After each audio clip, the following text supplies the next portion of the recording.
You're tuned in to Streamer Conversations, the podcast spotlighting Twitch streaming pioneers who are reshaping entertainment one broadcast at a time. I'm Nerd Titan, your host and fellow streamer, bringing you authentic conversations with the innovative creators behind your favorite content.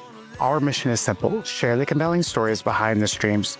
We'll explore pivotal moments, personal challenges, and transformative experiences that happen when people share their passions with global audiences. Before we continue, let me tell you about our sponsor, Advanced GG. Hey, if you're serious about gaming, you know staying sharp is everything.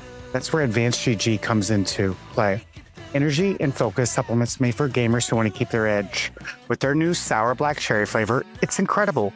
Bold, with just the right amount of tartness. Whether you're grinding rank or pulling an all-night stream, this stuff helps you stay locked in. And the best part?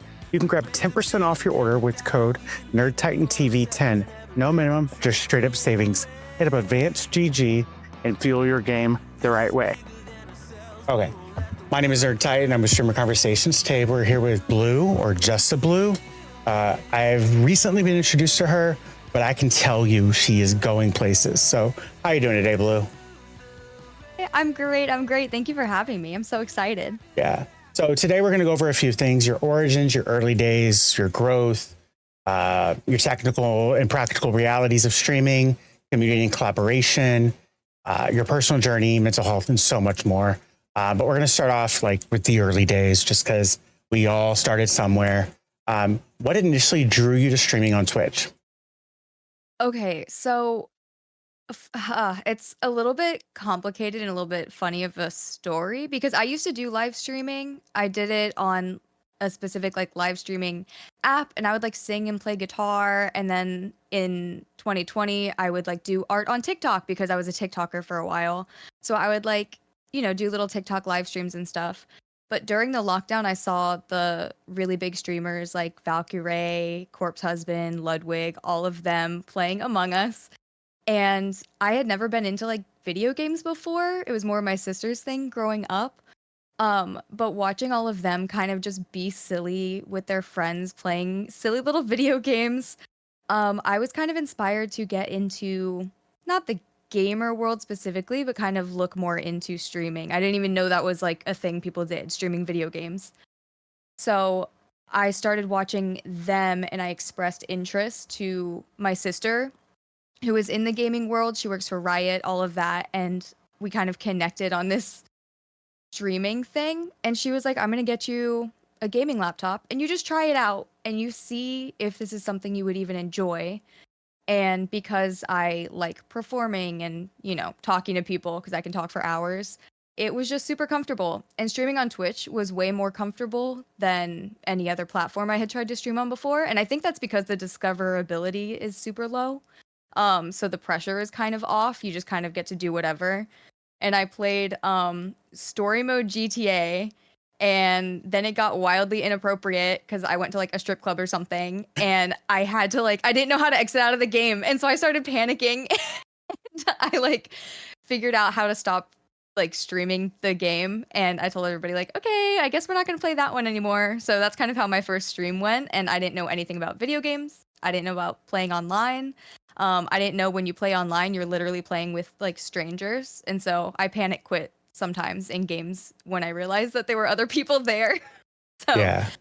I kind of had a weird start because I'm very new to the gaming industry, even though I've been doing this for about 4 years. That's only 4 years in the gaming world. Yeah, I've only been streaming 5 since 2020. The pandemic is how I got started. I was a bartender at the time and I couldn't bartend. So I was home, Yeah. You know what I mean? I was a wedding bartender. Exactly. I was home and I was like, what do I do? And my partner was like, we had babies at the time. They were little. So I was just streaming at night when they went to bed. And there wasn't anything serious about it. It was just I needed a moment because my twins were 2020, they were 2. Oh, wow. Yeah, you needed that time to yourself. Yeah, I need some time to yourself. So what was going through your head on that first stream? Was there a lot of anxiety, or was it just a wild ride that you were just on it? No, I feel anytime I'm streaming or performing, my brain sounds like la la. There's literally nothing going on in there. I'm just going. I don't remember how I was feeling. I know I was smiling and laughing the whole time, trying to figure out how to game on PC, drive a little car using like a keyboard and mouse. Like that's unnecessarily complicated. Um, so just kind of figure all of that out. And I don't know how many viewers I had, maybe 5 to 8, That's because impressive for your first I stream. blew, yeah, well, like I gained popularity on TikTok. Yeah. So it was not that hard for me to hit affiliate because I had a following elsewhere. So It wasn't hard some for me people, either. I just told my yeah, DJ friends, I was like, I'm streaming some video games. Bam. A week later, I was affiliate. Like, yeah, exactly. That's pretty much after my first stream. It was basically like I just yeah. needed the hours, not the Yep. viewership. Yep. So yeah, it was pretty easy to transfer them over. I know like there was one person, her name's Key. She like like screen recorded the entire stream for me. That's So awesome. yeah, every now and then I stumble upon that like in Drive or wherever, and I watch clips and I'm like, oh my God. I'm like cringing, but also like laughing at. But you could totally make a video, like set it to some music, like your favorite song of like just make like throwing in like where you were, where you are, where you were, where you are, like Yeah. almost like a flashback for, because 4 years is impressive. Like Hmm. there's I've some heard most people quit like in their first year. yeah, there's some stats that Zach Busey put out about 6 months ago that it was like within their first year, everyone quits. Hmm. But here's one of the realities that it never hit me was the people that we started with may not be there 5 years down the road. Yeah, yeah. And people I told think me about them that. all the time. People told me that, and I was like, no, buddy. My buddy Juan, like me, one hit wonder. He was part of Twitch Sings. He was a singer, and when Twitch Mhm. Sings crumbled, he went from partner numbers down to like 20, 30 average viewers. But he was like Yeah. eligible for partner, and so it hurt him bad. And he ended up like fizzling out just because. Yeah, no, I mean, after seeing that, I think I saw the exact same thing where, people quit in the first year. After seeing that, I was like, that actually makes like a lot of sense. Like it makes a lot of sense because it's not for the weak, and it takes, yes, like anybody, any personality, any type of person can do this job, but it does take charisma, and it Yeah, does take a lot of skills that I feel like I'm lucky enough to have gained over my life, because I wanted to be an actor. Um so public speaking, acting, like just performing, not really being embarrassed in front of a crowd. Like yeah, I think that that's a lot to do with streaming. yeah. I was a theater kid as well, like in college and stuff. Yeah, So like, I it think a makes lot. sense for us. I think a lot of the skills that we brought on, like most people go, oh, I don't have these skills or to be a streamer, but take what you know. I knew Yeah, yeah, yeah. I knew how to light a camera. I knew how to mix a microphone. I knew all those stuff. I had a tech background as well. So like take what you know. And this is, I think, a Right. performative job. I'm like, there are people out there that do play a character. Like if you want, like Mhm. there are big streamers that play a character. But I personally don't. I just play myself. That's just turned up a little bit. Yeah, yeah. I play myself before I'm socially burned out. Like Yeah, that's who I am on stream. Even when I am socially burned out, I'll still stream, and I just like I'm honest about it, I'll yeah, tell them like this is where I am right now. I'm not going to put on anything extra. But yeah, some people have the performance aspect. Some people have the gameplay, not yeah, necessarily the personality, and people watch for that. Like yeah. yeah. So like you mentioned Valkyrie and stuff. Were there Yeah. any creators that like just inspired you? And are there creators now that inspire you? Yeah, well, when I first started Valkyrie, like I still love her. Yeah, I'm still obsessed with her. I don't really watch like huge streamers. And when I did, it's not like I'd participate in chat. I'm a big lurker.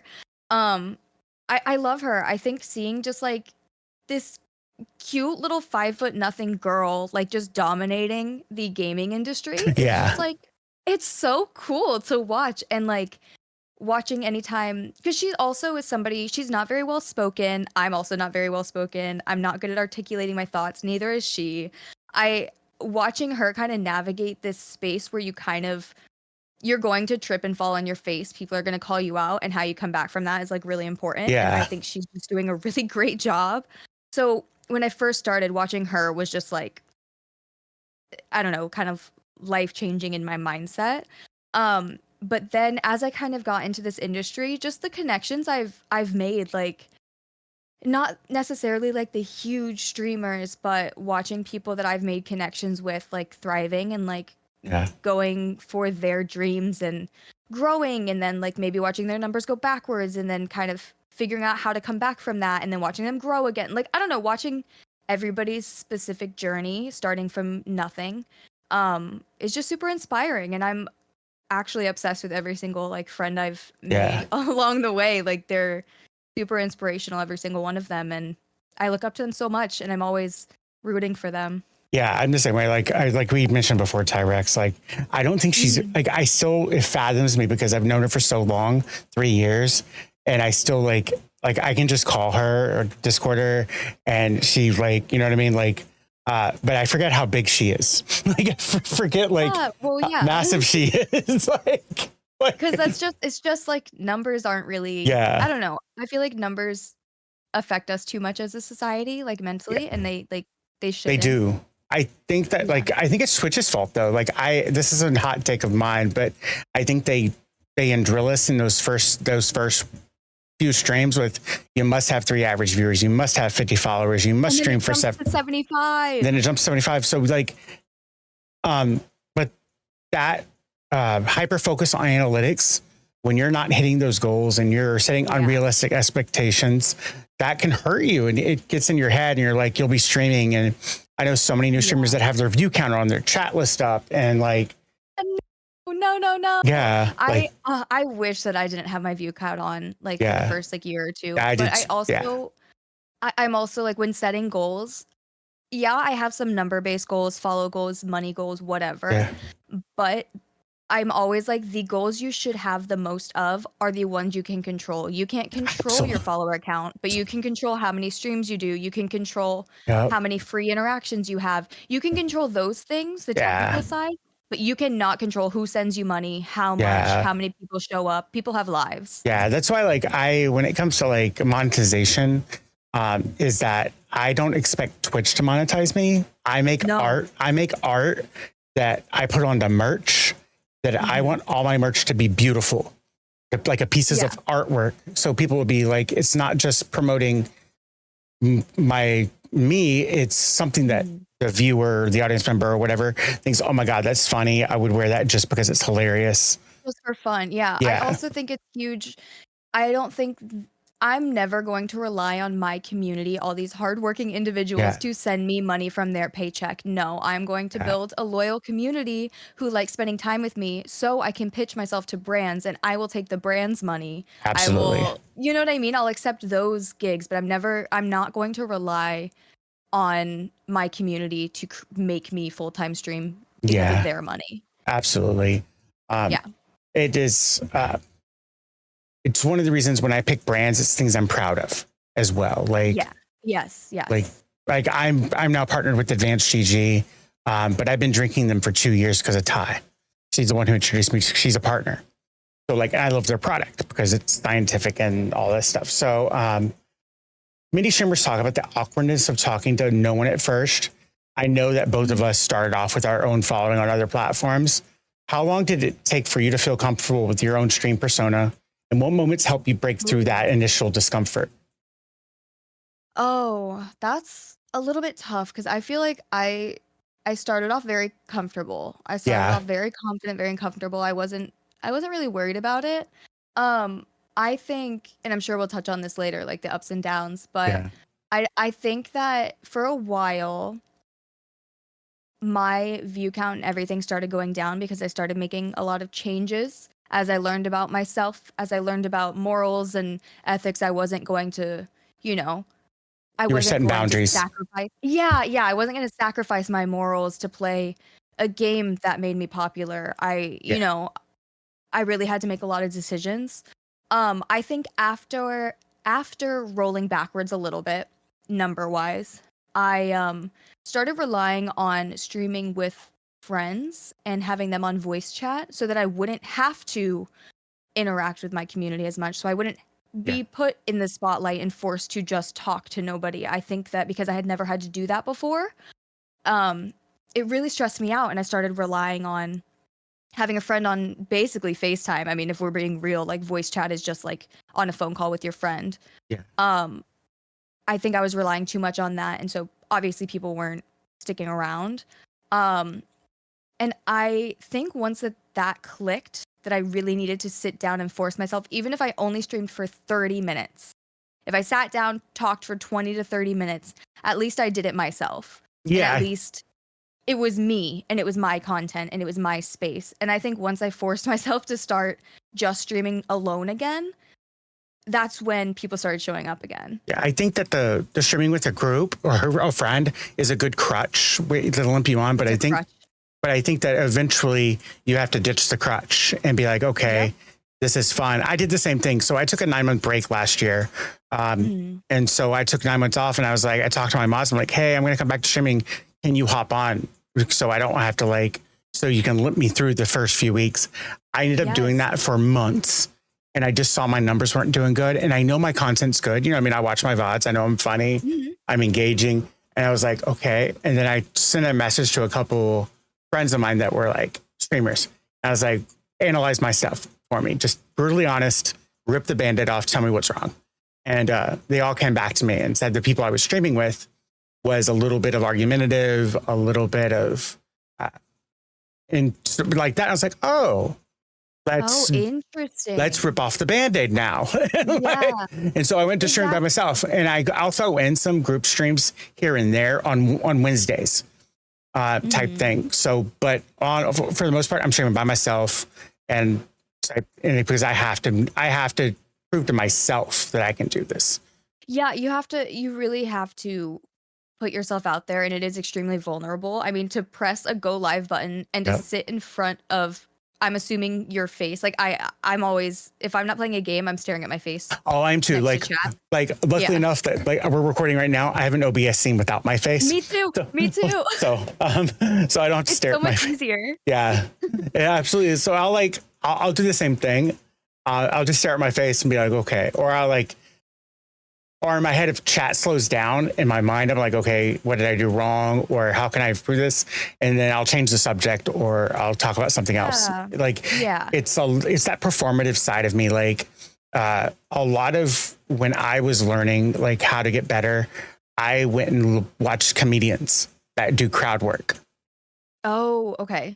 And so I was like, how did they do it? They're just doing crowd work. They were feeding off the crowd, and you could watch them. They would get a weird person in the crowd, and then they would move on to a better person. You know what I mean? It was just kind of like they controlled the flow. And so I was like, oh, I control the flow. This is something I can control.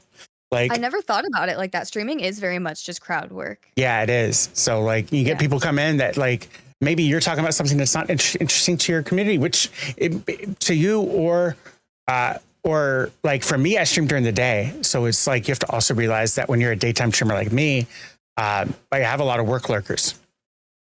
Like, yeah. Like I was watching while cleaning and stuff. Yeah, you've got a lot of work lurkers, and you have to realize that you could just be a lurking streamer, which there's nothing wrong with that. You just have to figure out. In my head goes, how can I convert them to chatting? Like, what can I talk about? Like, and I think about it all often. It isn't like, why aren't they chatting? Is it me? I'm like, how can I convert? Like, how can I talk about something? How can I engage them in type logic? But what challenges were you weren't prepared for when you started streaming, other than low viewership? Like, were there challenges that you just didn't expect to come around? I think if we're talking about like streaming in general and interacting with like a bunch of strangers online, I think there will be misunderstandings between you and other creators, and also there like the parasocial stuff. I didn't realize how deep that ran. So like with misunderstandings, I'm going to speak about it super vaguely, but it was the most bizarre experience that I think I've had to date with another creator. There's a decent sized creator that sent their chat to my stream to harass me because they thought that I was like stealing their aesthetic or something, and like I'd been doing this for a long time, and that was something I just like was not prepared for, and not something I ever like thought I had to deal with. So that was a little bit tough to navigate, and kind of made me, it was only on it wasn't on Twitch, it was like I've been multi-streaming, so it was another platform, but it like made me debate whether I was going to keep going live on that platform, because for a while, like just about every time I go live on that platform, people were like, why are you trying to be so and so? And I'm like, who are you? And so that like really stressed me out, but no, I just kept pushing and people don't do that anymore. And then another thing I didn't realize would be so much of an issue as such a small creator. I had a stalker for a while, like an online stalker. That, and I'm very open and I talk about pretty much everything that happens in my life on stream. Yeah. And it was really hard for me not to talk about this like very intense thing going on behind the scenes. And I haven't seen them for a couple years, so that's why I'm talking about it now. And I'll mention it every now and then, but I still try to stay away from it as much as I can because anytime I would like block them, they'd make a new account and it would get worse. Like the harassment would get just so much worse. And I like for a while I was scared to open a PO box. I'm still scared to open a PO box because I'm just thinking about my stalker sending me something crazy. Things like that. So those come with the territory, and that wasn't something I realized. But another huge challenge I faced, probably the biggest thing I faced, was I didn't realize passion and enthusiasm can easily lead to burnout because I cannot pace myself when I love something, when I am obsessed with something and am really driven. I will burn myself to a crisp and I will like make it so that I despise the thing I'm doing because I'm so passionate about it. I like hate it. I don't know if that makes any sense, but I really drove myself to burnout. And I had to learn more about like myself and my boundaries and realizing that pacing yourself is so much more important than cranking out however many streams a week in order to keep this like set viewership or keep these numbers like, in the same place or growing. Like I hate when I'm not streaming, but I know it's important for me right now to only stream 2 days a week. Yeah, that's what I am with 3. Like 3. It's 3 because like when you think about like not just the streaming, because like it's 2025, you just can't be a streamer anymore. Like you have to be a content creator. And so I doubled down in evergreen content, which is content. Like if you don't know what evergreen content is, content that has no timestamp. So like I do like mix up tutorials or OBS tutorials, Twitch tutorials. And I'm going to be doing like game reviews type stuff, not really a review, but like my thoughts on a game type stuff. And that takes time. Like I have to record it, I have to research. Like, and so like I give myself 3 days and then I have to record podcasts, edit podcasts, like post like. It's wild out here and people don't realize how much goes on behind the scenes. And like, I feel like with the burnout, burning myself out also came at like a time where I was very heavily shifting my content. I gained popularity. It was no longer on Twitch. It was no longer from the TikTok audience, right? I wasn't even posting on TikTok about streaming. I wasn't even streaming to TikTok. I only recently started doing that. Like I wasn't even streaming to TikTok anymore. Nothing. I built my own Twitch audience, averaging about like 20 to 30 viewers, playing a ghost hunting game. And then it came out that the devs were kind of I don't know, they just did something that I like heavily disagreed with, and it heavily went against my morals. And I sat down with my little streamer friends and we had a call and we were like, okay, so what are we gonna do? Are we gonna keep playing the game? Are we gonna let this kind of like dissipate and then play it again, or are we just gonna stop completely? And we collectively decided to stop playing the game completely. It is still a very popular game. It was my favorite game ever. It's still every now and then I'm like, I want to cry thinking about how I don't play that game anymore, but it just isn't worth it to me, morally. I'm the same way with WoW because of Activision Blizzard, like the stuff that came out in 2021 about how they mistreated female employees, harassed them and stuff. And so I'm a huge MMO player. Like WoW is a huge MMO. I won't fund money until all those people are gone. Right, that's the thing. Yeah. If they come out and say we fired everyone, we have all new staff. Cool. I'll go spend some money on some COD. I'll go spend some money on some WoW. Like I have no problem doing that. But until that, like Diablo, I love Diablo. I'm a nerd for Diablo. I won't touch it. I bought a discounted copy at GameStop before they shut down here. So like they made little money from me. Like Oh sorry. This is like an indie game. I don't know a lot about, since I'm so new to like the gaming industry, I don't know a lot about these like huge Yeah, companies, right? But this was like an indie game and people were like, "What? It doesn't matter. People are still going to play it." And I feel like with an indie game it does matter it more does when you matter. stop playing. Yeah.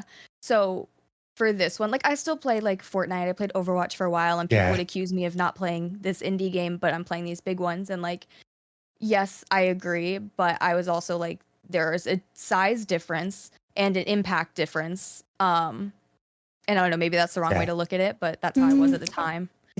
I think it's a spectrum. You know what I mean? Like Yeah. you have to stand your ground, and if that's something you want to stand your ground on, more power to it. And Yeah. I think that when we set a boundary with our community, saying I'm not going to do this, Right, there right. are consequences for people that come in and be like, but why? Or you should. Like I've had people come in and be like, I'm going to buy you Overwatch. I was like, no, Mm. don't. And then I have to pull them aside. My mods do, and say that's not okay. Yeah, yeah, it's Like not appropriate. it's not appropriate. And I think that I think some people are afraid of setting boundaries because they're afraid of like losing a viewer. Um, Oh, I say yeah, I can, yeah. I will put little boundaries out, like things that like I wouldn't like. I don't care too much. Like I don't like strangers talking about my children. You know what I mean? Like Yeah. I will share with the community my kids' names. Atom and Helix. But when you come in, you're like just being familiar with them. It's a boundary. Like Yeah, yeah. but if you're willing to cross a small one, what are you like? What will you do the big ones? So like, Yes, yeah, no, exactly. This is kind of like pivoting a little bit, but it also is around like me changing like my content and everything and yeah, setting boundaries. I also changed like halfway through my streaming journey. I decided to change my stream to be 18 plus only mm-hmm. because I noticed these like 12, 13-year olds just like would not stop showing up and then they'd invite their friends and then I have a Discord server of adults interacting with children and I've never wanted to be a mom. Feel this maternal instinct to protect kids online because I was a kid when the internet was, Oh yeah, new. And Wild it was West. you exactly wild west of the internet. It was online chat rooms. It was Kick. It was all these crazy things. And I remember being a kid online. So it stressed me out so badly knowing that I had a community of children interacting with adults. And there was never any like hugely inappropriate thing to have happened that I am aware of, but there was like a kid offering to send an adult rent money at some point, and Oh I was like, I cannot do this. I cannot do this. They're so sweet. They're yeah, just trying to help. It is so, so, so kind of them to want to send this adult their allowance, but this adult needs to figure it out and not take money from a kid. yeah, So I was like, you know what? I'm so sorry. I love you guys so very much. I care about you so very much. I do plan on doing this for a very long time. When you're 18, please come back. yeah. That's the If same you're thing I comfortable do. with that. Yeah, Yeah. I will put if you come in and say you're 17, I'm like it's a ban, but come back when you turn 18. Like I have no Yeah. like Yeah. Don't come in here announcing. I've started multi-streaming to YouTube, and all of them on YouTube are like, I'm 11. Is that okay? I'm like, it was okay until you just told me you were 11, and now yep, it's not okay. yeet. Like, and plus I could tell you didn't have to tell me. Yeah, yeah, But yeah, and then I started noticing, so all the kids were like, okay, I understand, I'll miss you, left themselves. yeah. But there was I want to say a couple, but it was just kind of one particular adult that got angry that I changed Yeet. my, yeah, community to 18 plus. Was very like, this isn't fair to the kids and stuff, and I was like, listen, at the end of the day, it's my community. You don't have to find it fair. I don't know why you want to interact with them so badly, but you can't do it here. So yeah, after that shift, like my Discord silent because nobody was talking. It was like it Yeah. was the kids, you know. Mhm. My Discord silent, my stream silent, and coming back. Oh my god, like dealing with all of that, like while being severely burned out and trying to like get myself motivated to do it again. I just I could Oh not do it, yeah. and I was like, I think I might quit. Like it's crickets in my streams, you know. Yeah, that's what it but was I like did it. when right before I took my break. It was just crickets, and Mhm. I will always appreciate the 9 months I took off because it made me reevaluate myself, like Yes, yes. why I wanted to be a streamer, and it was never about money. It was never about the views. It became about the views for me because I'm autistic, and numbers to me and data is one of Oh, the yeah, a most little graph. Oh, I love a little yeah graph. love it. And so I became a little obsessed with my numbers. But at the end of Yeah. the day, I was like, I want to leave a legacy. If Yes. that legacy, if that legacy is content, stream is the after party. Wow, yeah. Yeah, I like that. Yes. So like, I spend Thursday through Sunday working on my content, and then Monday, Tuesday, Wednesday is the party because Oh, I like that. I spent all that time doing content and editing, research, data, like all of it, doing all of it, networking, which is just making Yeah. friends, but it's all hard work. And so the stream is the party at the end of the week. Oh, seeing your stream as the reward and not as the chore. Yeah. That's so nice. I Yeah. like that. That's Yeah. beautiful. And I learned that from Harris Heller because if you look at him, he spends 99% of his time making YouTube videos and making stream beats. And then he goes to Twitch to engage with that audience. Yeah. So I was like, oh, there's something there. There's some sauce to that. Like, I had to say, it took me 9 months to let it cook, like in my head, and which is a long time if you really it should Oh, have. I know. I know. Um, Yeah, I used to like cancel literally like every single stream, yeah, and I my girlfriend and I moved into the apartment we're in now. For a while we had to like live with some of her family because we had a living situation with our past roommate. So that was like 2 months no streaming, and then we moved here, and I had that gaming laptop, but I was so into streaming. Like I had like 2 monitors connected to it. I had lights connected to it. I had so many things connected to this gaming laptop, and one day it just like shit out on me. And we turned it I was like, "Okay, I haven't turned it off in a while. Let me turn it off and then back on and maybe it'll run smoothly." And it would not turn back on. And I messaged my sister and I told her this happened. And she was like, "Oh no, I can't believe that happened. That's so weird," and tried to help me troubleshoot it. And then she was like, "Can you send me a picture of your setup?" And she saw everything connected to this laptop and she was like, "Abby, I cannot believe it didn't crap out on you sooner." yeah. And like you were putting that laptop through hell. And I was like, "I don't know, it seemed fine." And so that stopped working, and she was so sweet. Like my family, like I'm so lucky, like they believe in me so much, and my sister could see like my passion, especially with my freaking setup. She got me my first ever PC, and then after I streamed on it a little bit, but I was still in like a rut, and then it turned off and wouldn't turn back on again. As well, about like 8 months later. And mind you, the first time I didn't have anything backed up on my gaming laptop. So I had to completely rebuild my OBS, rebuild everything. I then again, because I don't learn from my mistakes because I'm silly girl, I my PC wasn't backed up. And so after I paid like $300 or whatever to fix my PC. After I got it back, I was like, is this worth it? Like to rebuild everything? I could not decide if it was worth it, and so I kind of stepped away from it and then reevaluated, yeah, like during that time, is this something that even sparks joy anymore? Like why am I even doing this? Yeah. And I think that the universe and I, like we're besties. We have she's so good to me, and I think that the universe truly did that on purpose, breaking my shit and making me spend money just to force me to sit back and reevaluate, like, if this is even something I enjoy doing. And then once that clicked, I had all these new ideas and I was so ready to get back at it. It was so fun. And now I'm thriving. Yeah. You just segued right into the next question, which I Yay. love it. Is that like you're saying that's when everything clicked in your head, you came back and you were Yeah. like, what would happen in you already talked about that. Was it a raid or a clip that went viral or something that was more gradual? Like, was it you or was it your community that just helped that click go through?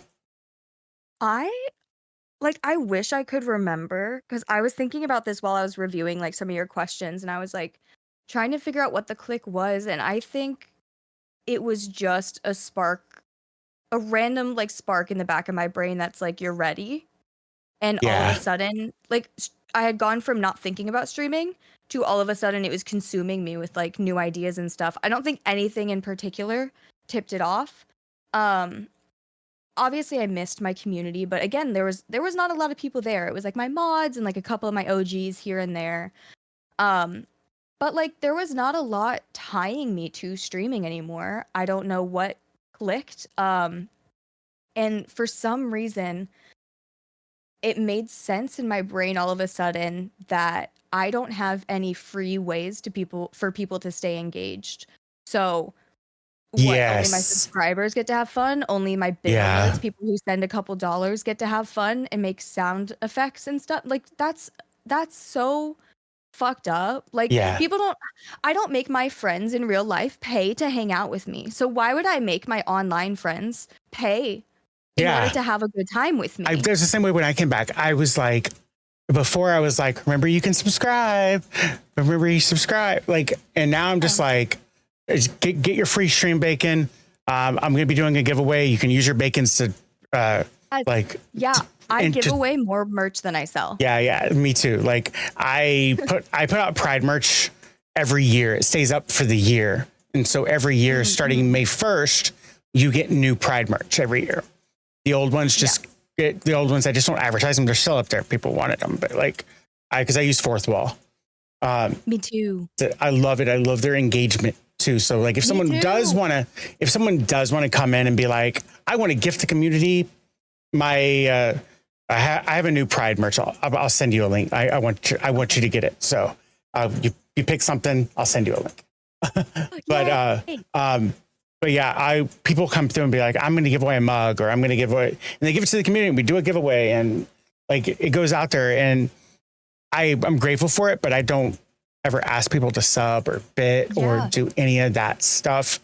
My sound alerts are through Mix It Up. I don't use Blurp. I don't use any of those other ones because I like having one bot. Like I'm trying to have a single bot that does everything. Yeah, I'm doing the same. I'm trying to transfer everything to StreamerBot. I barely use Stream anymore. StreamerBot's great. Like people think that like since I'm a Mix It Up like advocate that means I hate on StreamerBot. It's just they do similar things, and StreamerBot does some things better than Mix It Up. Mix It Up does some things better than StreamerBot, and it's just they're two things can exist in the same category. Like, yeah, no, for sure. Yeah. But yeah, I don't think that there was. I think that once that clicked somewhere out of nowhere, I sound so hippy dippy and like probably so silly when I say that the universe and I have like such a tight relationship. I genuinely am somebody who feels like I am being carried on a cloud by the universe and just shown the things I'm needed to be shown. Like my girlfriend will be like, how did this thing just happen? And she's like skeptical about like everything like supernatural, things like that. You know, she thinks very I don't know, literally in those ways. And I am kind of the opposite. And it floors her anytime I'm like, oh, I wish this would happen. And then the next day it just does. She's like, how did that happen? And I'm like, I don't know. Just me and the universe, baby. I think manifestation is a real thing. I really do. That when you just tell yourself, I'm going to manifest this. But in the meantime, when you manifest it, you're actually doing things. You have to work toward. Yeah. You have to work toward it. Yeah. Yeah. Like, I can talk about this forever. Yeah. There was a saying my grandmother told me, you can wish upon a star all you want, but you have to work towards that star. Like, yeah, I think I've had people be like, well, yeah, if you say, I want to see more red cars, you're going to start noticing the red cars more. And I'm like, yeah, exactly. Because you're looking for them. Right. And they're like, yeah. And I'm like, that's what manifestation is. You are pinpointing the things that you want to be looking for and you make them stand out to you. That is all it is. Maybe not necessarily magic, maybe not necessarily all of this, but it is a way for me to just pinpoint the things I want and kind of create a direct path towards them. Absolutely. Yeah. So I think that that's what happened out of nowhere for me. Yeah.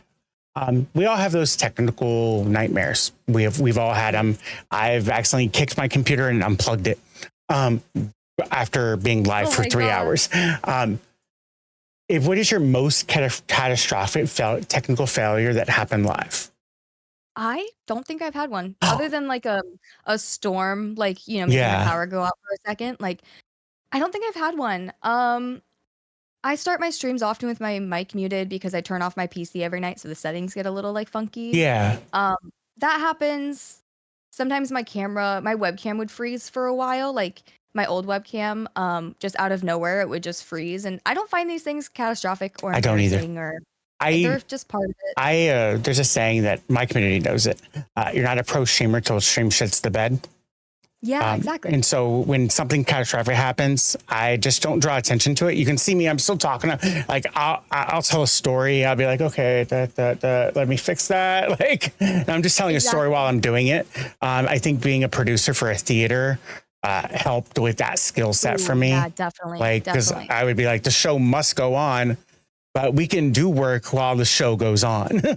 Yeah, I don't know. For like, obviously my mic not working, like, that's like people are gonna notice that, and my camera freezing. I love drawing attention to it so that my community can troll me, because that's like what we do. Yeah, it depends on like your community and your comfortability, but sometimes I make a bigger deal out of it just to be a meme about it. Yeah, and, totally. Yeah, like, I think it's so fun. Like, technology fails us, it's going to, it always will. Like, that's just how it is. And I think it's hilarious because we rely on it so heavily as a society, and I think these little moments, instead of wallowing in them and being like, oh shit, what the fuck, blah, blah, blah, just laugh about it. Yeah, just laugh it off. That's what I do. Figure it out for next time. Yeah, exactly. So my Elgato face cam, right when I came back, it was doing a green hue. Like, it looked like it was looking through lime jello.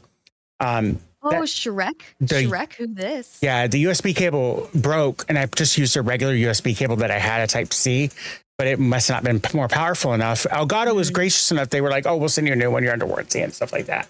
But in the meantime, I used a PNG tuber. It was just a photo of me. But I did the Terrence and Phillip thing from South Park with my head. So every time I talked, it would open my mouth. Like Terrence and Phillip. Yes, I love that. And I just did it because it was like, I have to connect with my audience. They're used to me having my face cam on.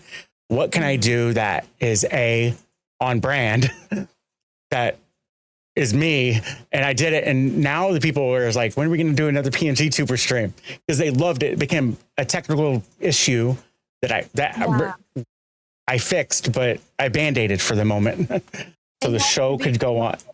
Exactly. And now you can use it as like a goal redemption thing. Yeah.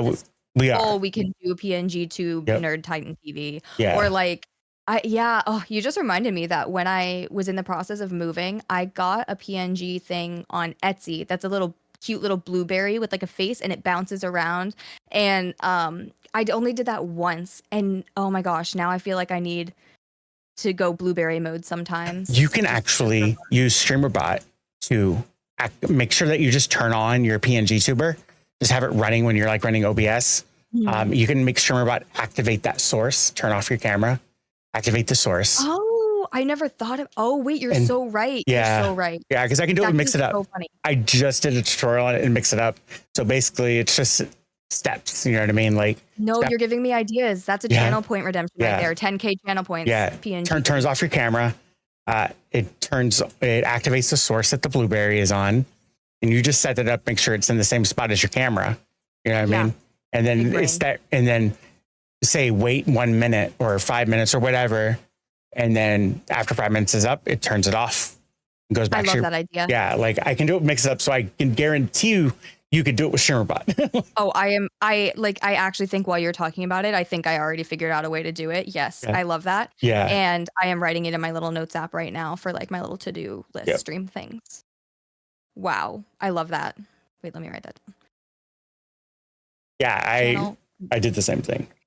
Okay, perfect. Like because somebody was asking, they wanted to do it, and our challenge already we've met, where we're almost meeting it, which is to get me to 1,000 followers. But where I'm going to glitter my beard. I normally do it for pride, but people have been wanting me to do it again because it's so pure. I love a glitter beard. I do the full rainbow with the glitter beard. Mm-hmm. That's And so fun. but yeah, it's a blast. I do it. And if we get to my goal, that's the win. Yes. That's the win right there. How has been becoming more technically proficient changed not just your stream quality, but your confidence as a creator? Okay. My thing is that I am not technically proficient, but I am determined to do things that I want to do. So I will watch so many tutorials. I will go through everything that I can in order to like achieve the things I want to do.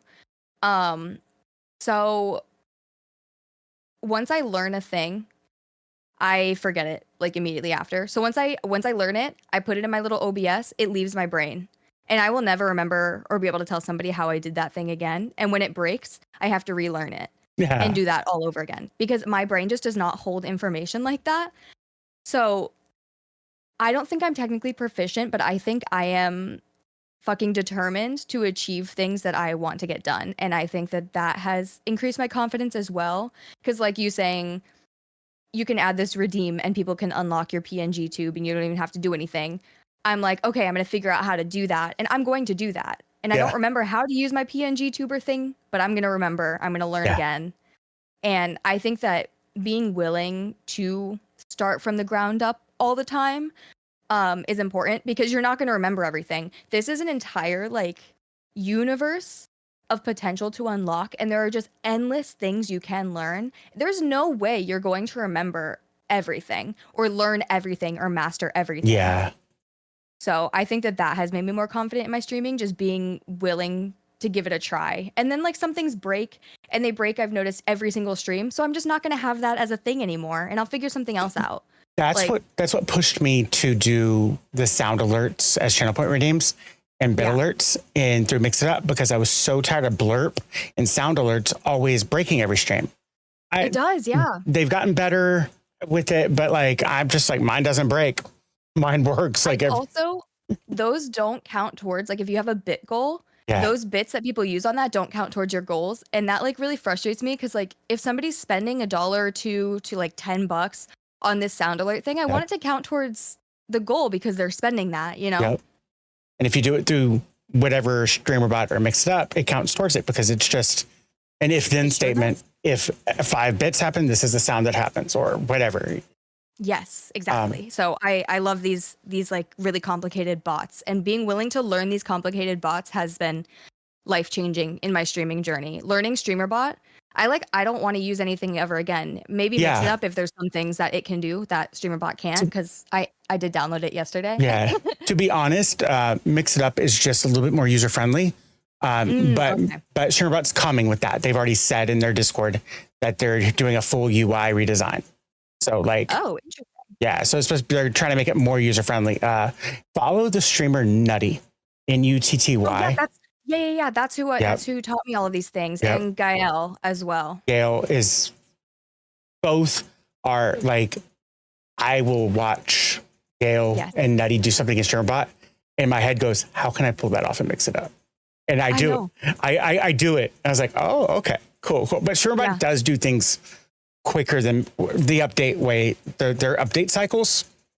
StreamerBot tends to roll out updates quicker than Mix It Up. Oh, good. That's kind of just a fact. Like it's just like when the Twitch API switched, StreamerBot had already switched 2 weeks prior. Mm-hmm. So like it's just it's interesting. Yeah, they both do. There's cons to each and there's pros to each. Like find where I am a big supporter of saying find what works for you and leverage that. Yeah, exactly. I don't know why, like, when people say I hear that all the time, StreamerBot isn't as user-friendly. I agree that it's a learning curve. Yeah. But I think that StreamerBot just clicks well in my brain. It makes sense to me. I can figure things out on my own now. And I think it just like depends. I think it clicks for people that remember MySpace 8. I think if you're in that, like, in that category of people, like, I never had MySpace. I know. I was born in 98. Yep. I was a nice little 18-year-old when you were born. I was in college already. I love that for us. Yeah. Like, yeah, no, I was just barely born. but yeah, I tried to make a fake Facebook. Yeah. Well, I did make a fake Facebook growing up because I thought that Facebook was just Farmville. I thought it was just games. Yeah. Because that's all my friend did on it, That's and all my we parents did found in a the fake beginning. account. It's all that people did in the beginning. Exactly. And like my mom found my fake account and I got in huge trouble and they didn't let me have a Facebook till I was 13. Oh, wow. Yeah. Yeah. Tough times. Social media is one of those things that I have to remind myself, which enables me to remind other people that the next shiny thing will give you instant results, but it may not be there for long-term results. Oh, like my TikTok. Yes. So I always tell people, yes, I do make TikTok content. I'm there for a good time, not a long time. Yes. Yeah. Because who knows where it'll be. This reason I only stream on Twitch and YouTube because they have established viewers. I don't like, I didn't go to any of the other ones. I wasn't on Mixer. I didn't do any of the other streaming platforms because I was like, Twitch and YouTube are where the people are already. Like, yeah, well, I think what I found from TikTok is that because of my popularity in 2021, 2022, my lives will come across people's feeds that they like forgot about me and they didn't even realize that I've been streaming this entire time because I like didn't post about it because it didn't mesh. My content was so different on each platform. And they're like, I didn't know you streamed. And I'm like, oh, how do you know me? And they're like, girl, I've been following you since you used to do these like really cringy lesbian thirst trap videos. And I'm like, oh shit, okay. And then they follow me on Twitch because people prefer to watch live streams on Twitch where you can see like the full, or YouTube where you can see the full like screen. So that's what I've found that is nice about TikTok is like people who have known me didn't realize that I do this thing and I do it more often. Yep. And they can follow me there. So it's translated really well for me. Yeah, it does work for people. I think that when you put in the work on TikTok and you actually are being creative and you understand the hook mechanism that TikTok wants you to do. Yeah. I think once you understand it, your content does better.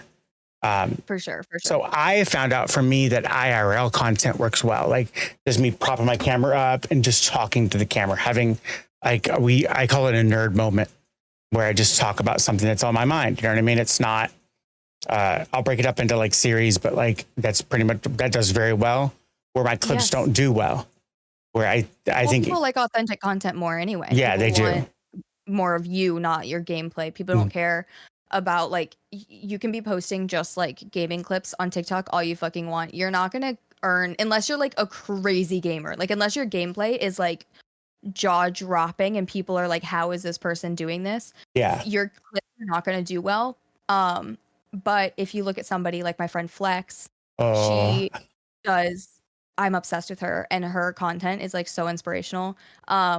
She takes her Fortnite videos and instead of just being like, here's a clip of me winning a game, she narrates the entire game and she's like funny about it. And like it's engaging because it's not just her playing a silly little video game. It is her like adding all these extra elements on top of like the impressive editing and all of that. She's like storytelling. People want like authentic content nowadays. That's what short form is. Yes. Is that they want to connect, and to connect, you got to be authentic and genuine and engaging. You have to hit these three or four little categories, and we struggle to do that on more. Most people struggle. Like I call it the sea of going live notifications on on like Twitter and Threads. I'll go check someone out, and it's just a sea of I'm live. But there's no. It just doesn't work. But there's no like, and there's no thing about them. There's no. Like, I don't see anything about them. They're not sharing like their favorite movie or like music they're into because all this stuff like, or if they're into makeup, like there's a creator, she was like, oh, I'm going to make another account for my makeup stuff. I'm like, don't. I love seeing like that stuff. Yeah. I don't wear makeup, but I want to get like, I want to support what you're passionate about. Yeah. I don't think, if you don't have to start from the ground up, why would you? Like, I think people want to get to know you as a person. And if you don't have anything about you on your page, it's never too late to start that thing you want to showcase, like makeup or even in your going live notifications. Like I don't really post on Blue Sky and stuff that much. So that page is all going live, but it's a selfie and like a fun little like text, like trying to be funny sometimes. I think that don't just post your link. Yeah, I can't see your face. I don't see what your setup looks like. I don't know. I don't feel connected to a link. I want to feel connected to a person. absolutely. Yeah. Uh, so speaking of like that connecting, every streamer approaches Mhm. community building differently. What's your underlying philosophy on cultivating your community, and how has this approach evolved as you've grown? You can't see me, but I'm kicking my little feet. I love my community. I love building community. I think the way I go about it isn't how do I grow this, right? What can these people do for me? How can this translate into numbers? I genuinely nurture and care about my community like so insanely deeply. It's sorry, I'm like having trouble finding my thoughts. I care about them so much that I am insanely protective of them, right? So, making sure that anytime I go to raid somebody, it's somebody who I've vetted, somebody who I trust with them, and I don't think will accidentally put them in like an uncomfortable situation. My community, we are very queer. It is Yes. mostly LGBTQIA plus people. If there's allies there, I'm so happy they're there. They are people who, understand that they are kind of there's less of them there than there are of the queer community, Yeah, right? yeah, Like they absolutely. understand that and they're okay with that. My my priority will absolutely always be protecting the queer community and any marginalized group, honestly. Um, so when I vet streamers, I don't know. I used to never raid out because I didn't follow a lot of people, so I didn't want to just go find somebody and send my community there and be like, yeah, that's good enough. I once I started posting on threads and stuff, I found a very female community. I found a very like queer like streaming communities, and I followed tons of people. So that at any point after I'm live, somebody will be live. Somebody I trust will be live. Um, and I think that that has meant a lot to my community for them to be able to come in and see we are very queer, very openly queer, and a lot of them cannot be their authentic selves in their real life, right? So I think creating a space where people can just 100% be themselves, they can one day they can come in and be like, I use he, him pronouns. And then literally the next stream be like, hey, I just want to try out they, them pronouns. Can everybody just refer to me this way? And it's a place where you can do that and Yeah. you can explore your sexuality. You can talk about how I don't really know my label. I'm kind of like figuring this stuff out. And then we can assure them that the label is not what's important. Their comfortability is what's important, right? Like, Yeah, we talked about this in your stream, my first stream of yeah, you. We talked about like yeah, the label queer and how that's my moniker. Like that's yeah, my, like, but if you don't like that term, it was a great conversation. Like, please guys go watch yeah. that VOD. Like, Yeah, no, it's like really like my priority will always be protecting the queer community, and people of color and women. And, it's just not being willing to sacrifice or budge on any of those morals of mine, I think has really translated very well, right? And this is so shitty, but it will in the future.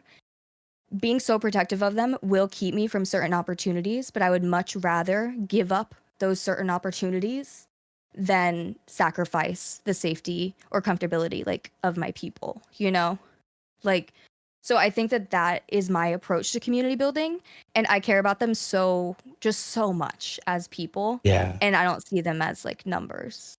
yeah. I think that one of the things that changed it was I was talking to a friend of mine and she streams. I've known her for 25 years. She does Valheim. She does like some spooky games like Phasmo and stuff. And she was like, I was venting to her because I've known her for 25 years. And I was Mhm. like, I feel bad about these numbers. She's like, imagine if all those people were in your bedroom. Yes. Because she knows I'm an introvert. I was like, oh my God. Fuck Like, no. yeah, like she knows that like I don't like. It's funny. I was a musician, theater kid, a DJ, like sound engineer. I don't like being around people now as an No, adult. same, same, same, same. Yeah. Like, um, Yeah. but that changed my perspective to be happy with they're not just numbers. They're people that are there every stream and Exactly. they're And chiming in. if they're not there every stream, people will come in. Oh my God, people who I haven't seen in maybe years, maybe just like a week, Yeah. will come in and be like, "Sorry, I haven't been here." And I'm like, "Hello? What do you mean sorry? You haven't like you have a life. What?" Yeah. Like I don't care. Like I care that you're safe and you're happy and you're comfortable, but I'm not sitting here being like, "Oh, look who's back finally." Like Yeah. Like you know? I say it all the time. It's like, I want to be in your stream. Like I physically want to be there. It's just Mhm. like the amount of stuff that takes to be a creator. Like I can't be in every stream, but I want to be there. Like I want to be there to support my friends and be entertained by them, because I have a big thing where if I'm in your stream, I'm talking or I'm even lurking, I'm not a streamer at that point. I'm wanting to take that hat off and just like laugh and giggle, like talk about like stuff, and just to be a normal human being that's not a creator, because the amount of hours we put in, I need to touch grass. Right. Well, it's like if you're an actor and you're doing 8 shows a week, whenever you go see your friend's show, you're not an actor. You're in the audience. Like you're enjoying the craft with everybody else. Yeah, Yeah, that makes absolutely. perfect sense. So, like, how have collaborations with other creators transformed your content or approach? Well, like I said, I used to like heavily rely on that. And I think that collaborations are great. However, I think that it's very important to hold your own. And the only way to like, I don't know, collaborations are really hard, right? Because if you're talking to somebody else while playing a game, you're not reading chat. And if you're reading chat, you're not listening to what the person's saying.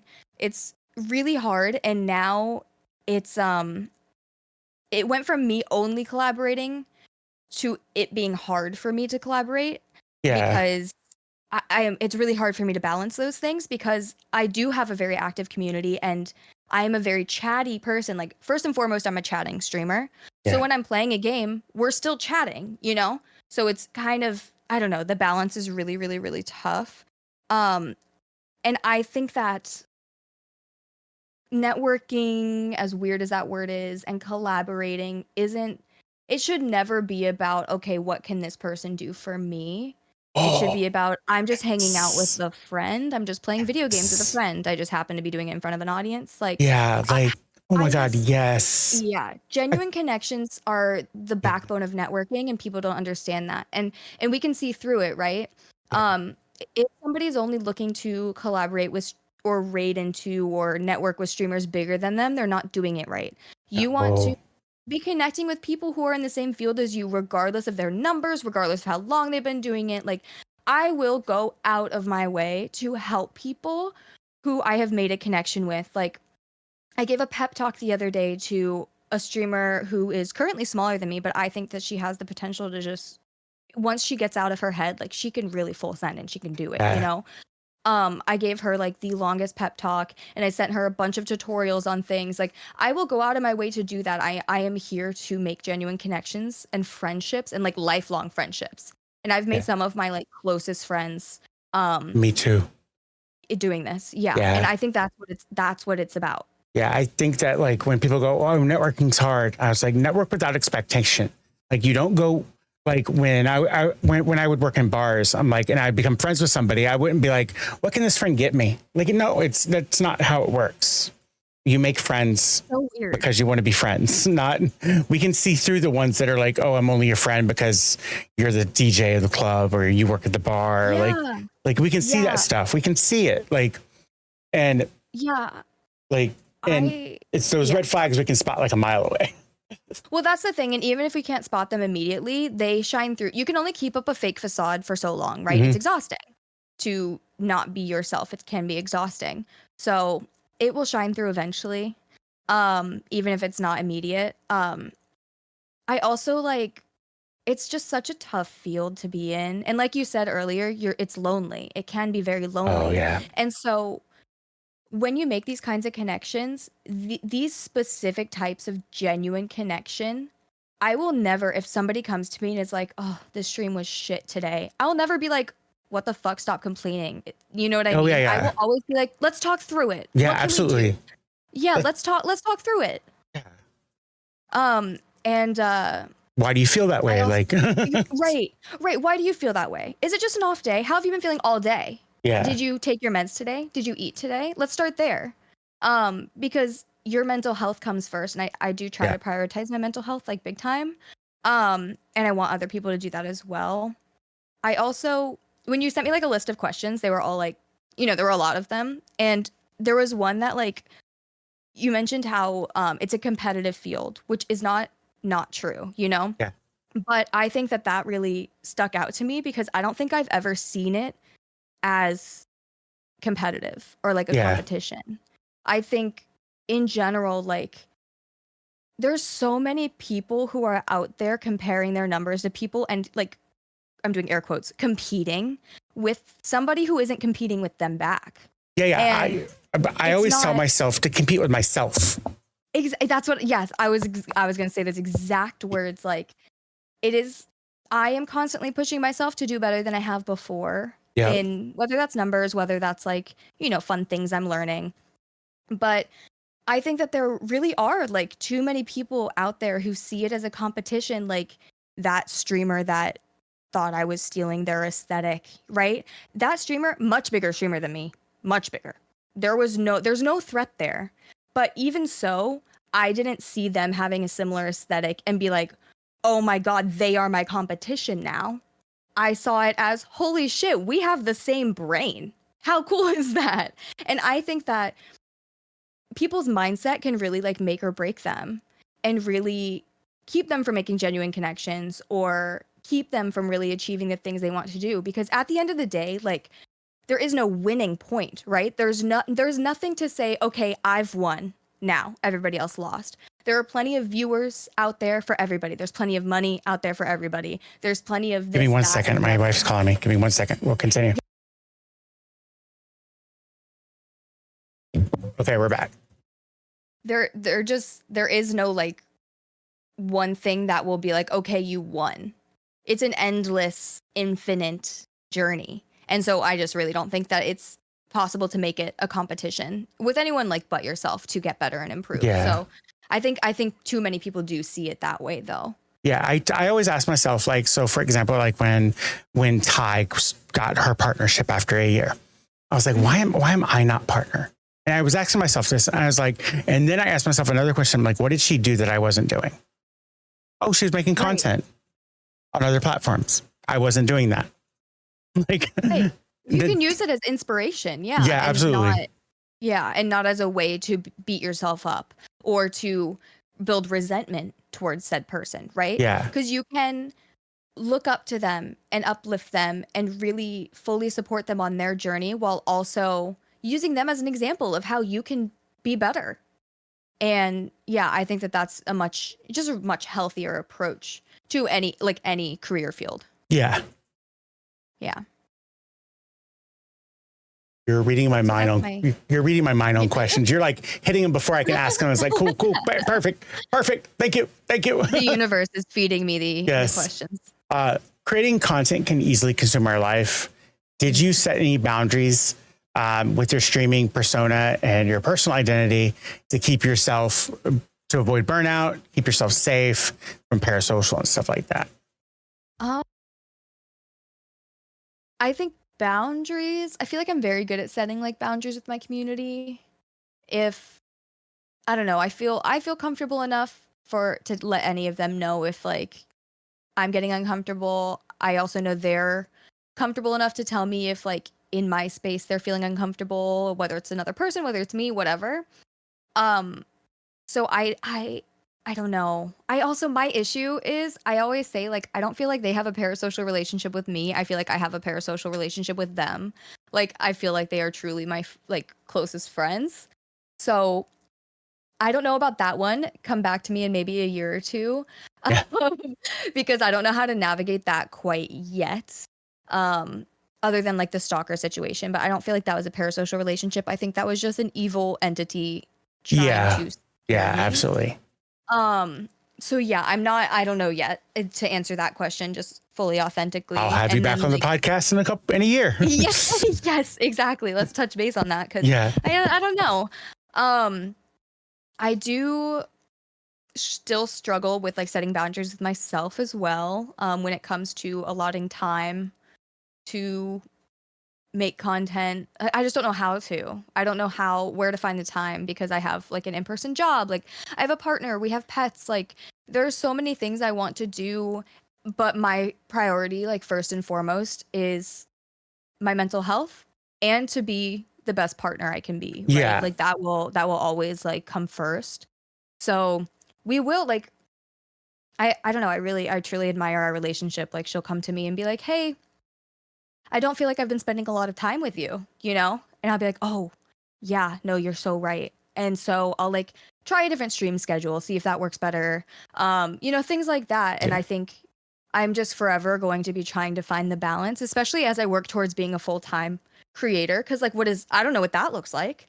How am I going to separate my streaming days, content days, partner days? Like, you know what I mean? Like, how am I going to separate all of that? And like, you have a family, you have kids. Like, I'm sure it's so hard to Uh, navigate. being polyamorous has taught me a lot. It's called Google Calendar. Like Yes, shared exactly. Google Calendar, and I have a dedicated day to my partner. And I know you're like, oh, one day, but we do see each other every day in the morning before she goes to work. I have another partner that just happens to be in Thailand for another week. I have a dedicated day with her, and like Yeah. I stream for 3 days. So I stream Monday, Tuesday, Wednesday from 11:30 to 3:30, and then I spend about an hour after that stream just sitting at my desk, staring into the oblivion of Yes, yeah. of going, what just happened, and then I need to do my schedule, or I need to because I stream on YouTube. I have to make sure I have the scheduled stream set up because I use multi-stream, and so I'm doing the little things. A lot of the scut work I try to just squeeze in whenever I can. But I do dedicate Fridays for the podcast, and then Saturdays for making content. And I usually make about 5 or 6 mixed up tutorials, and they're scheduled out for like a month. So like, yeah, but like there's all your days. Yeah. There's all your days. You just named all 7 days. Like that's what like baffles me about content creation is like there's still more that you can list things you need to do. Yeah, like, absolutely. Absolutely. But you just listed all 7 days. What now? Now we're into next week. Yeah, we're into next week. So I use Google Keep for, I have Post-it notes all over it of things that are, it's a red ticket item, an orange ticket item, and a yellow ticket item.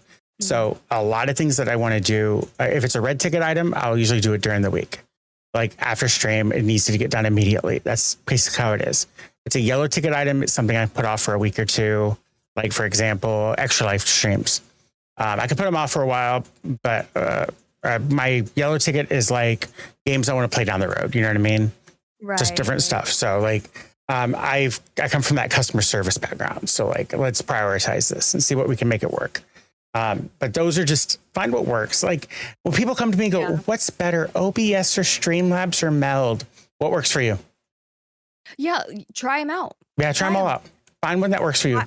I jumped straight into OBS. I had a friend who was a streamer and he helped me figure out, just the basics of OBS. And I have a sister in the tech world who has friends in the tech world. Like I was lucky enough to have people that I could ask, but when I didn't, I love YouTube. I love fucking Reddit. Has some great information on there for at least links for tutorials people have used, like things like that. It's just all trial and error. And I just jumped straight into OBS, which arguably is the hardest one to, the least user-friendly one I've heard. I don't know. I think with OBS, what you have to also remember is that you have to have an idea of what you want to do in OBS first. Where in Streamlabs, you're given all these like themes that you can pick and choose from and type stuff. So you're given your idea. But with OBS, you have to like, okay, I want my stream to be orange, black with hexagonal geometric shapes. I want so you're like, how can I do that? Okay. I need to go from scratch. All from scratch. Where like where Streamlabs is like, here's 100 different themes and we'll just import it to your launcher. I was like, where as a new streamer, I tend to always say, go check them all out because you're going to find something that fits your learning style, where OBS is my learning style. Like I have 97 sources because all my alerts are scenes, are sources. I don't know how many sources I have. I have shit tons too, like though. my follower alert, my rate alert, all of them are sources. And I use a plugin called Move, a Move plugin. So it moves around like you would see on the TV. So like, and so I wanted something that was minimalistic, that didn't draw too much attention from what I was saying. And so I had to have an idea where Streamlabs, like I've said, is I think it's nice, like templates and stuff. For somebody who's creative like me, it's really good to like spark, like, okay, I like this color combo or something, and then go to Canva and design it myself, because I love Canva. I will pay for Canva Pro until the day I die, and I highly suggest it for any content creator out there. Absolutely. I think Canva Pro is worth it, and you can write it off on your taxes as whatever, a work expense. But yeah, I think I personally really love designing things myself. I've bought things on Etsy, some things like rate alerts, things that I can't, like I'm not a programmer, right? I can't program something to do something for me, so I find it on Etsy. And the things I can't design, I'll go buy them from a creator over there. Absolutely. Like I come from advertising. I just applied what I knew. I already pay Adobe a crap ton of money, so I'm going to use their programs. But I do have a Canva Pro account because sometimes I don't need to spend 8 hours designing something. Yeah, it's just you need it. It's right there. I can just do Canva Pro. Like for the podcast, I'm going to do an audiogram. I don't need it to look fancy. It's got to have the logo on it. I'm going to throw like a moving sound bar, so like while we're speaking, it moves. Yeah, and that's it. For YouTube, you know what I mean? So I didn't need to do that all in Adobe. Like, so Canva Pro is amazing. And I'll share, like I tell people like, oh, you're looking for vector graphics, go to Free Pick. You're looking for emotes, or not emotes, but icons like Facebook and like Twitter, and go to Free Icon. Like I share I always share. I don't gatekeep on anything because we're all broke. Like, yeah, exactly. We're all just trying to make it out here. We are like I always joke with the graphic designers that pop into streams, because I'm like, I've been a graphic designer since 1998. The reason I don't target Twitch is they're broke. Like oh yeah, no, yeah, we make zero money on there. Exactly. So they're not going to pay me what like to do a logo that's worth quality, like my logo, like.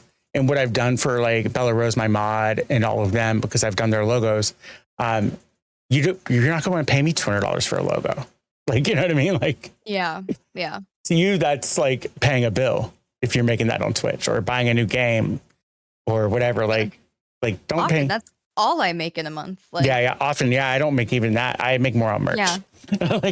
Yeah. Oh, I love that for you. Actually, that's awesome. Yeah. I do more on merch, but all my Pride stuff goes to the Trevor Project. So like, automatically through Fourth Wall, all I had to do is email them and tell them the collection, and everything in that collection goes to Trevor Project. So I don't see a dime. I can do that. Yeah, it's so simple. I fought with them for years because you can do it on Teespring. And I was like, why is the terrible merch available to do it, but you guys can't? And they finally made it available. Because I've been on Fourth Wall for 3 years. Wow. Like since the beginning, like I am really good. Like you're good about like finding the energy, and the world just comes to you. I'm great about finding bots and apps. The apps that are just some guy designing it. Like I just found one the other day called Saved GG, and it will automatically clip your streams into vertical format. It uses very cool. Like, and not all of them are great, but like. It gives me an idea, and sometimes I'll just grab like there's probably like 4 clips a stream that are great, and it clips like 12 or 16. You know what I mean? So it saves me time. Like, bam, I don't have to go 4 clips. Perfect. That's all I need, and then I can focus on the actual content that needs my attention. Yeah. No, that's awesome. Yeah. Save GG. Yeah, Save GG. If you're looking for a Discord bot, that'll tell, like, if you want to make like in my Discord, if you look down, it says Inner Circle. Yes. And that's all my VIPs and my mods and people, my friends and my community that are going live, because all the other bots are paid. This is some Twitch alerts is some guy in France. I found him. Oh, that's awesome. Yeah, like It's like some dude. Yeah, just some dude in France that did it, but there's not a paid version. It's just know that sometimes it's not going to work. Yeah. Like yeah. It happens. Yep. If you could travel back in time to the day before you first streamed, what specific advice would you give yourself? 18 plus only. 18 plus only. 18 plus only. I am a highly like inappropriate like streamer, like when it comes to talking and stuff. Yeah. I don't do like NSFW things, but just the way I speak, it's just there's no fucking stopping me, and I am just not comfortable making the jokes I make. Yeah. If there's minors present, it's not appropriate. And if I was their parents and I saw they'd be watching this, I'd be mad. So I just 18 plus stream, I think, first and foremost. And I think to pacing myself is huge. And turn off the viewer count. Yes. And okay, I want to talk about this because I feel like nobody talks about this. Yes, I have my viewer count turned off. Do I occasionally hover my little cursor over it to see what the number is? Yes, I do. Okay. But that is so much more healthy than just constantly staring at it and only giving energy when I see a number I like. So I just don't ever want people to think that when people say turn your viewer count off, that they are God and they never, ever, ever look at it. They probably do sometimes. Yeah. I do. I have mine turned off. Yeah. I've recently turned on my chatter list to know if I have mods. Oh yeah, that's good to know. Actually, I should do because that. Because what mix it up, I can set the chat list to only be mods to see who's there. Yeah, if it only shows the sword to me, it mixes up because I don't use the Twitch dashboard until I'm reading out. I use it in the beginning and I use it at the very end. So everything I do is through Mix It Up or like OBS. So I don't see it. And that's kind of like, I need to know if I have a mod. So if I need to say, hey, give this person a shout out, or can you do a remind command? Like tell me like to do something on the road. Cause I have a Discord remind command that my mods can hit exclamation point remind, type out a message and it goes to my Discord to a private channel. That's so smart. I should do that. Tutorials up now for Mix It Up bot though. But I bet you could watch it and be like, oh, I could do that in StreamerBot because it can be adapted. I've thought about like doing both like as content, but I'm like you just said, there's 7 days of the week. Yeah, there's only 7 days. There's only 24 hours in every day. And like 8 or so of them you're supposed to sleep or something. So no. But definitely the viewer count thing, I just felt so much shame around like anytime I would hover over it to like see the number. And I don't think there's any shame in that. No. I think just having it off allows you to be able to forget about it enough, right? Until those moments where you're like, oh, I'm curious. Like when I'm doing collabs, I'm curious now that we started voice chatting with somebody else. Sometimes I'll hover over it because I'm curious about like if this is something people are enjoying. And then when I look at my analytics later and the little graph showing you know, at what point you had the most viewers, things like that, when people dropped off, I'm able to kind of track what happened during my stream. Yeah. And I think that that's really helpful. I think it's all about looking at things objectively. Absolutely. Like I love a pretty graph, like we've said. I like a nice Venn diagram as well, but. Oh yeah, those are fun too. But I only look at my analytics on the first, personally, because I look at it based on the game. I look at it as a whole pie. So 31 days, because like, let's say, because I stream a different game, a different day of the week. Mondays are always Star Wars, for example. So I'll look at all the Star Wars streams. Oh, that one was a bad stream, but it came back. So on a whole, I had great streams for it, but I had one day that was bad. But like, if I looked at it just for that one day, I'd be like, oh, I may change it up. And I was doing that. So I look at it as a big picture, a big chunk of data for 31 days. Because it's important to know that like as you're streaming, it's going to turn into years of data. It's going to turn like if you're just focused, if this is just your first year and you're just like you're looking at it monthly and like it then goes down the next month and then down again the month after that and then maybe down again.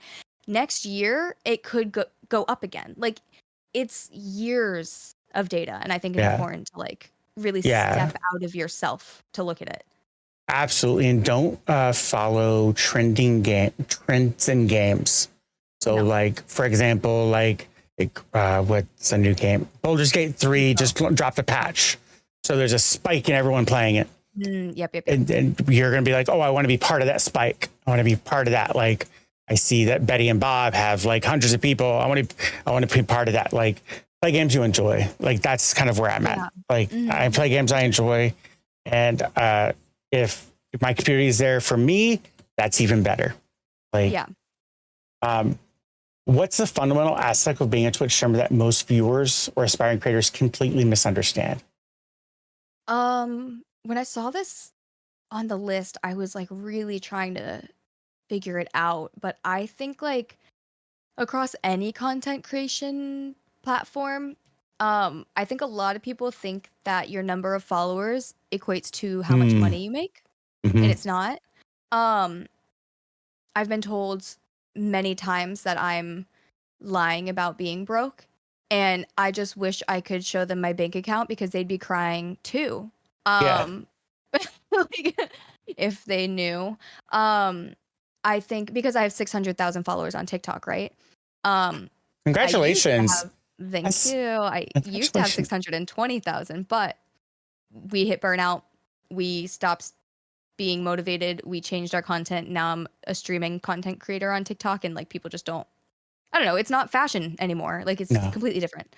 So those numbers do not absolutely translate to engagement, and they also don't translate to money or the amount of viewers in my stream. I could have 500 viewers in my stream, but if nobody subscribed, then I don't even make $2. You know what I mean? Like that's how it is. And viewers can make partnerships happen, brand opportunities happen, but you have to work towards that. You have to build your media kit. You have to look at all your analytics and really and update them every 30 days or whatever in your media kit. Pitch yourself to brands. You have to fail a lot. I haven't done this yet. I'm just prepared to fail a lot because that's what happens. But yeah, your following doesn't mean money. And I think that people think that I had a comment on a video very recently being like, all you need is that one viral video to not have this problem again.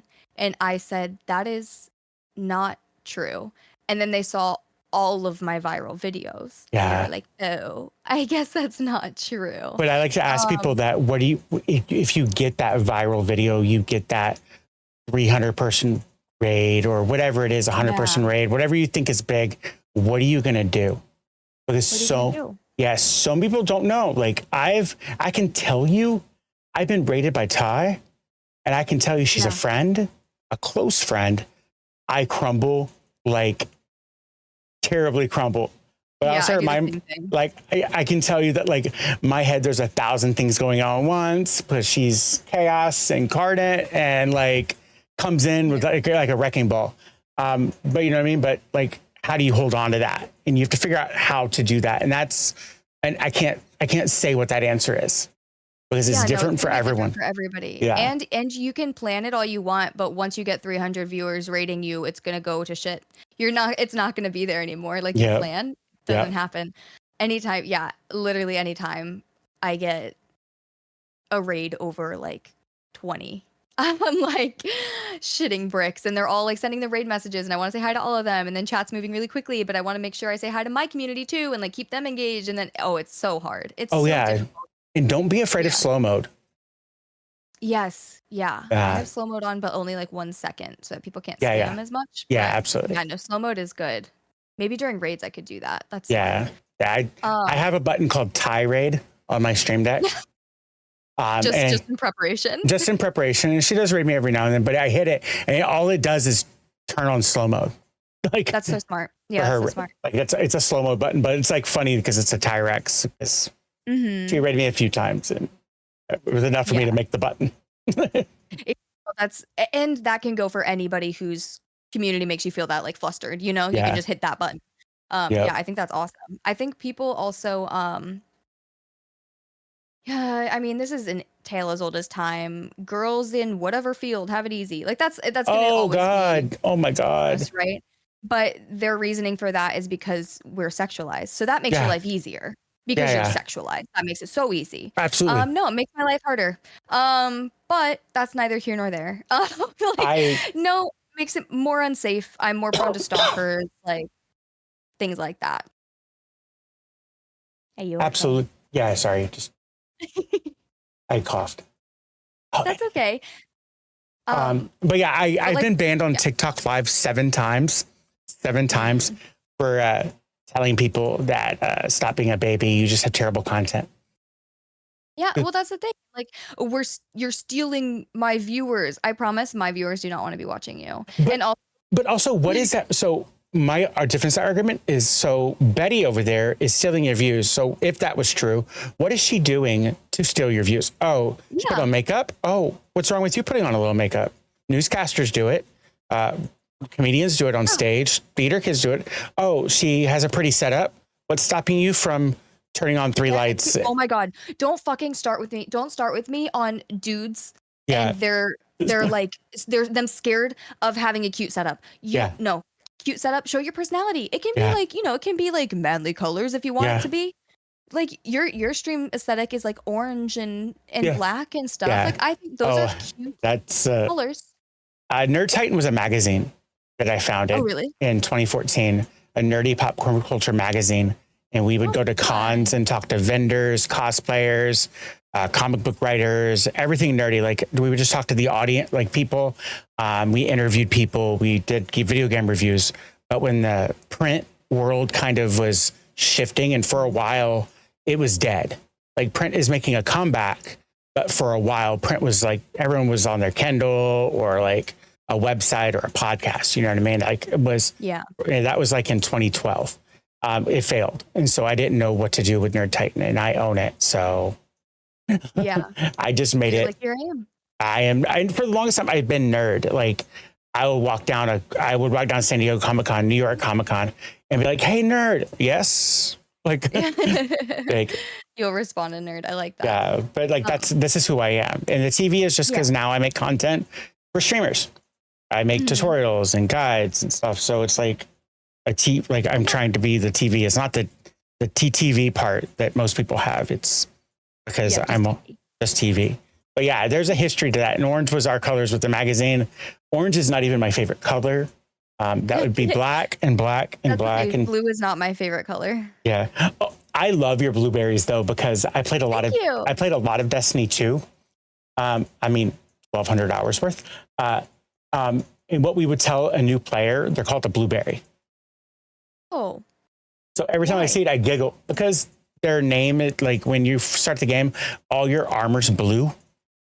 Oh, cute. It said that ranking of armor is blue. And Mhm. so it's just been a name in Destiny community. I giggle every time. Blueberries, like, Yeah. makes Oh, me that's giggle. cute. Makes me Yeah. giggle. Um, Thinking long term, what legacy do you Yes. hope to leave in the streaming space? Um, I hope that I can help people be aware that they don't have to sacrifice anything for the most part, like their morals or like them as a person, um, in order to make it. I think like sure, me being so protective of my community and things might keep me from getting certain opportunities in the future, but those opportunities are not the ones that I feel like I want, no matter how big they are, if it comes at a sacrifice to my community or their safety, or me authentically as a person. Um, I hope that people can know that when they're streaming, they can go from where they are. Sometimes we're gonna have high energy, sometimes we're gonna have low energy. Like that's just how it is. Just be honest about it and be like, this is where I'm at right now. You don't have to tell them why if you don't feel comfortable, but just being authentic every single day and not trying Absolutely. to force a facade unless like you have a character and you want to keep that character. That's different. I don't know anything about that specific world, so that's just not what I'm speaking on. Um, I think just the fact that you do not have to sacrifice your morals and your boundaries for numbers or certain opportunities. There will be other opportunities, and people will appreciate that and want to spend time with you because you are being yourself. Um, Yeah, so I'm trying to take things day by day, see where it leads me. For listeners that have connected with your story today, where can they best find you and support your content? What time do you stream? Include the time zone. If you're on other platforms, mention your handle there. This is your time to just talk about like where people can find you and support you. Okay, well, lucky for all of you, my username is the same on literally every platform. So if you're not sure if I'm on the platform, just search Justablu, Justablu. And if I have an account, that'll be my name there. But mainly on Twitch, TikTok. I want to make YouTube videos, so hopefully that comes up soon. And currently, I'm streaming Sundays and Mondays around 5:30 or 6 p.m. Eastern time. And then hopefully I'm working towards, streaming more often. So that'll change. That'll change as well. And if you're 18 or older, you can join my Discord community. That's in any of my links in my bios. And once you accept the rules, you have access to the server. And then if I have like updates to stream schedules, things like that, you'll get notified. So yeah, that's everywhere. Those streamer conversations. If this resonated with you, please share it with a friend who might need to hear it. Remember, every creator's path is unique and valuable. Want to tell your streaming story on our show? The application link is in the description. I'm your host, Nerd Titan, and I'll catch you next time as we continue exploring the real stories behind the stream.